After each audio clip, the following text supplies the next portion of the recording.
Мәжит Гафуриның 1922 елда язылған шиғыры «Қырым гүлләре».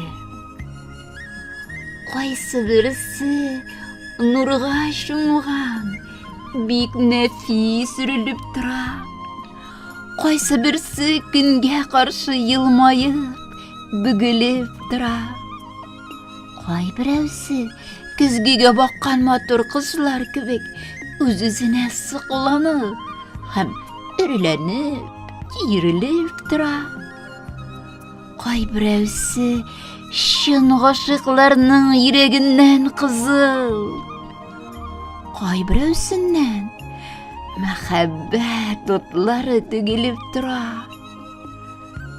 Қай біреусі ялтырый, жим-жим ите, йылдыз кебек. Қай біреусінен хуш исләр дөньяға себіліп тұра. Ах, мынаусы ал қызыллы битле матур дилбәр кебек, ал қызыллы нур ішінде шатланып, сүйініп тұра. Бақ мынау жерге таба, бүгіліп сұғылған шешкеге, башқайын еген ғашықларша түбән иіліп тұра. Қай біреусі мәғшұқын күткен ғашықларға ашап, бұлбұлын қаршы аларға зар болып киініп тұра.